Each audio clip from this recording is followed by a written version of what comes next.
Students, welcome back. Now we are going to see the other external features, that is the base of the heart and borders and the surface of the heart. So in the previous sessions we have finished the external features.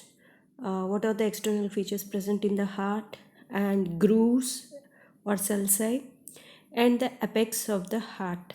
Now the next one is the base of the heart.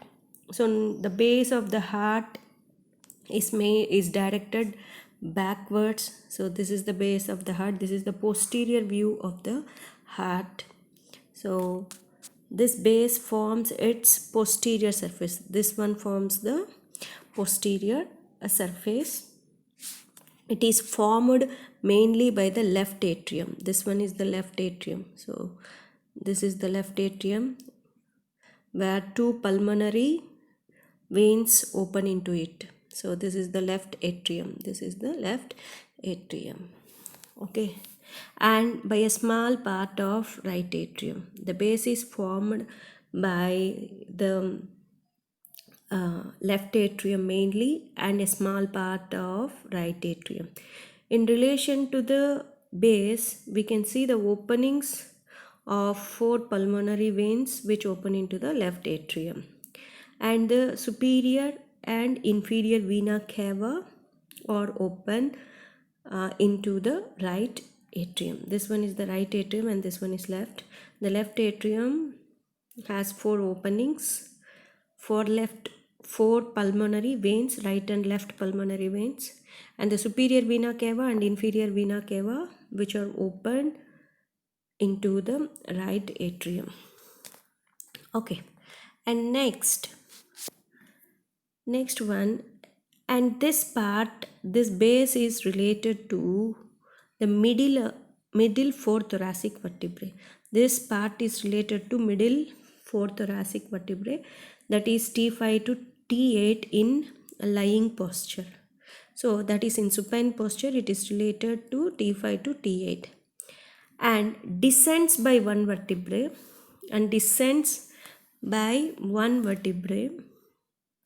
when a person is in standing position or in the erect position. So the erect position, this will descend one vertebrae down, that is from T6 to T9. Okay, it is separated, the base of the heart is separated from the vertebral column by the pericardium and the right pulmonary veins, the esophagus and the aorta. So normally we have seen all those things in the posterior mediastinum, the structures which are separating this base of the heart from the vertebral column. Okay, not all the structures in the posterior mediastinum, the structures which are present like the pericardium and the right pulmonary veins and the esophagus and aorta. Okay, so this is about the base of the heart. So on the posterior aspect, you can see this apex of the heart also. So this is mainly formed by the left ventricle. This is formed by left ventricle, and this part is the right ventricle. This one is right ventricle, left atrium and right atrium. So this one is the posterior aspect, and you can, in the posterior view, and you can see this. What is this? Coronary sulcus. Very good. Which is separating the atrium from the ventricles, and also we can see here the posterior interventricular septum also we can see here on the posterior aspect. Okay, now coming to the borders of the heart. So how many borders? So it is having an upper border, inferior border. This is an upper border, inferior border, a right border and left border. Right border and left border. Okay, now we will see the borders.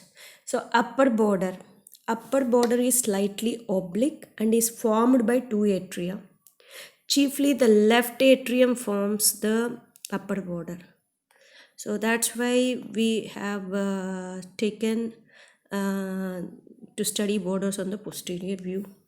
Okay, the upper border is slightly oblique and is formed by the two atria, chiefly the left atria. The right border is more or less left atrium, and coming to the right border, so this right border is more or less vertical, so not exact vertical, more or less vertical, and is formed by the, this border is formed by the right atrium. Okay, upper border is formed by left atrium, right border is formed by right atrium. Okay, now coming to the inferior border, this is the inferior border. The inferior border is nearly horizontal. The inferior border is nearly horizontal and is formed mainly by the right ventricle, mainly by the right ventricle, and a small part of it near the apex. A small part of it near the apex is formed by the left ventricle. That's it. Okay, so the inferior border is nearly horizontal and is formed mainly by the right ventricle. A small part of its near the apex is formed by the ventricle. So this one forms the inferior border. Okay, right ventricle, most of the part border is formed by the right ventricle, and the apex of the heart, up to the apex of the heart. So you'll have some part, you'll get this left ventricle. This forms the inferior border. You can see this inferior border. So this part is left ventricle and the major part is the right ventricle. Okay, now coming to the left border. So the left border, you can see this, the left border is oblique. The left border is oblique and curved.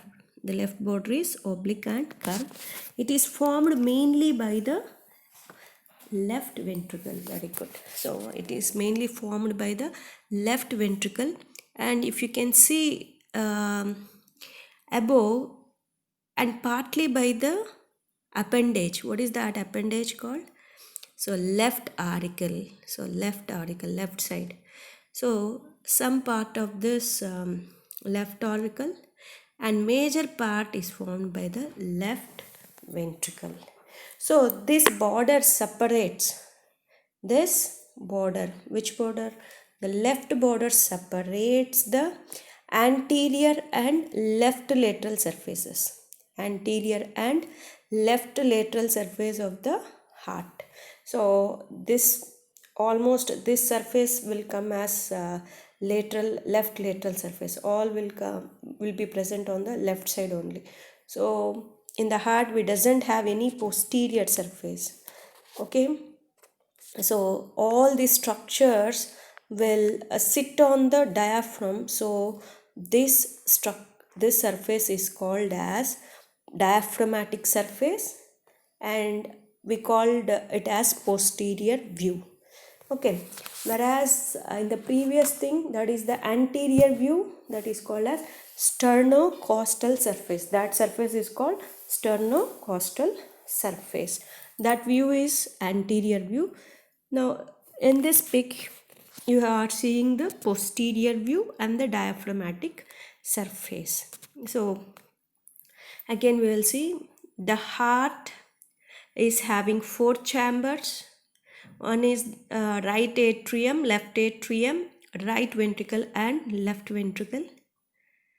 And these two atria, right and left atria, are separated from the left ventricles by an groove and a septum called as atrioventricular septum. Externally, that groove is present called as atrioventricular groove. That one is a coronary sulcus which is in circular form.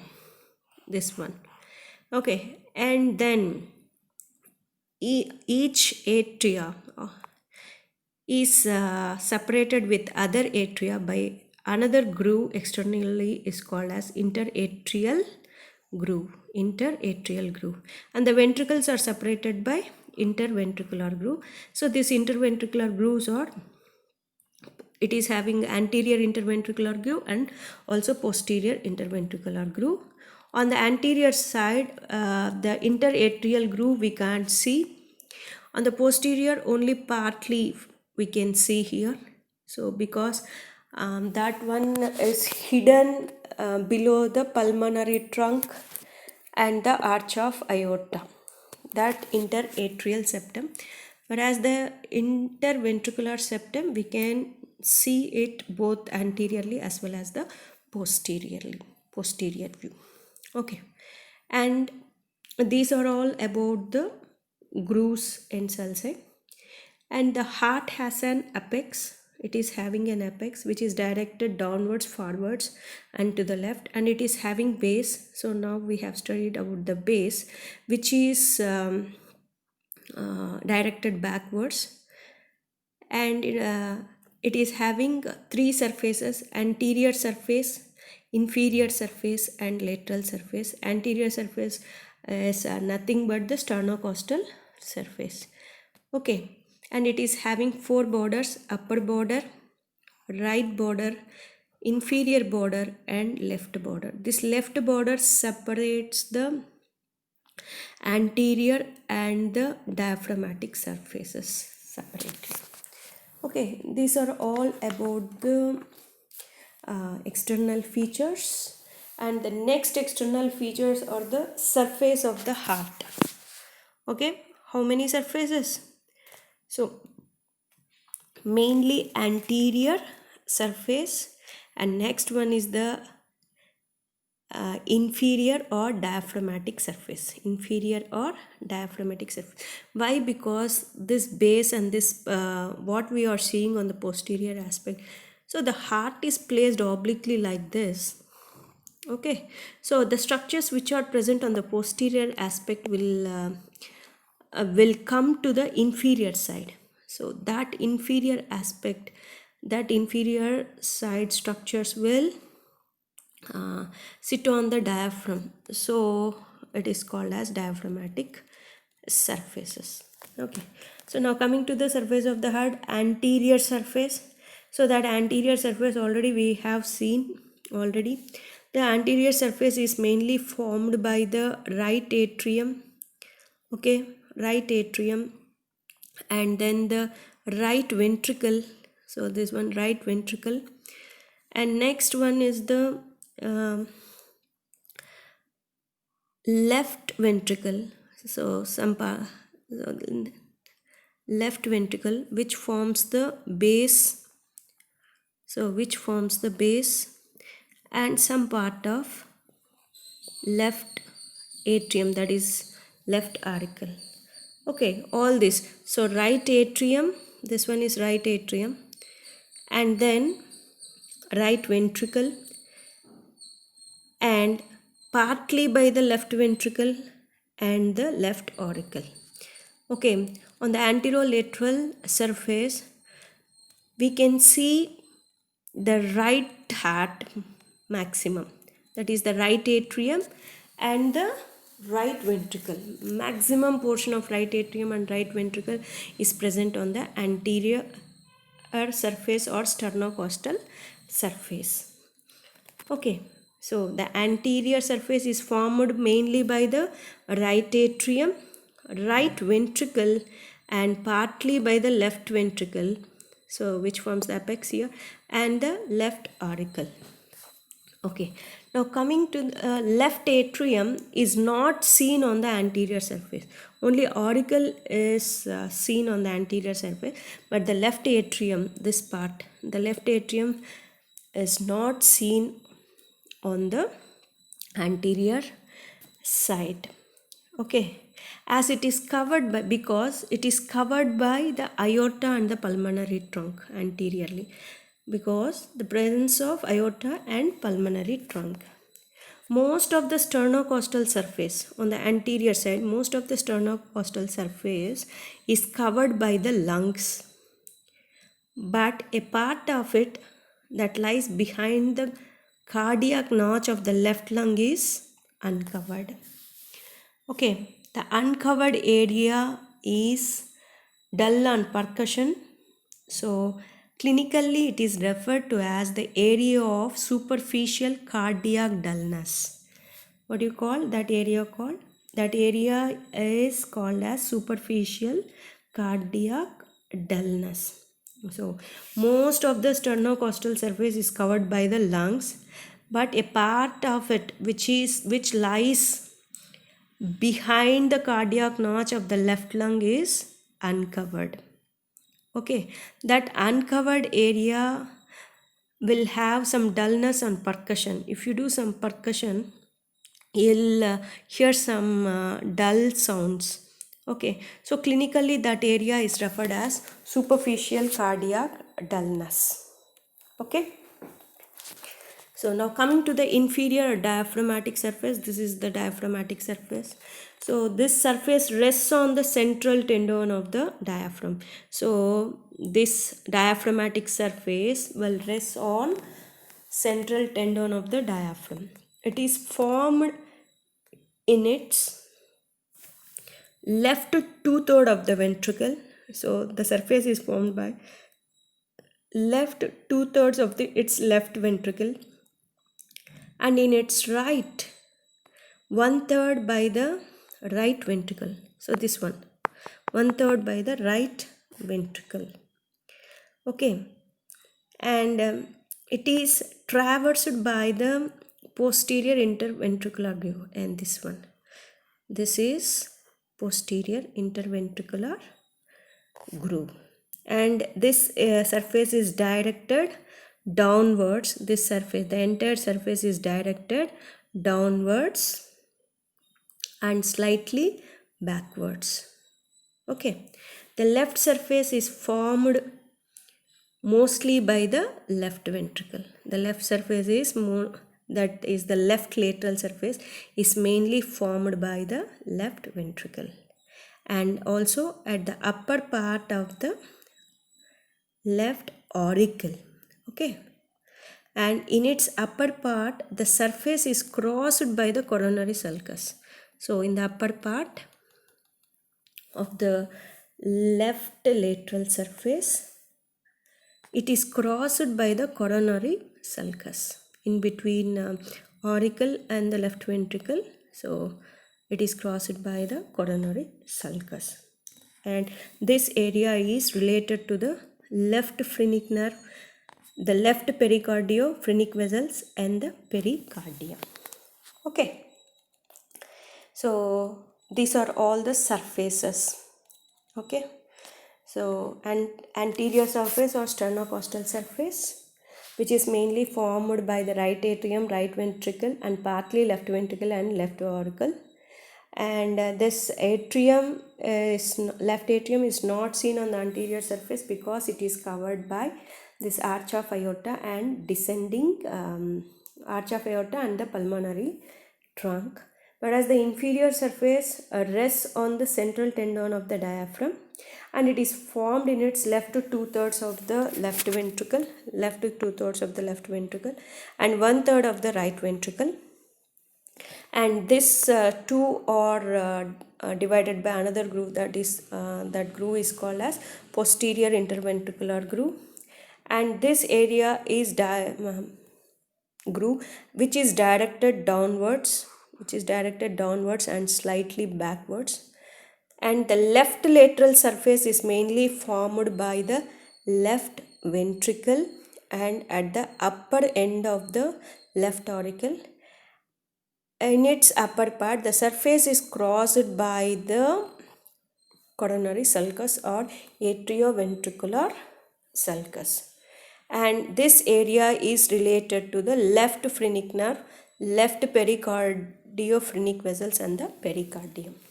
Okay, these are all about the surfaces of the heart. Okay, and then in the next video we are going to see the circulation of blood. Thank you.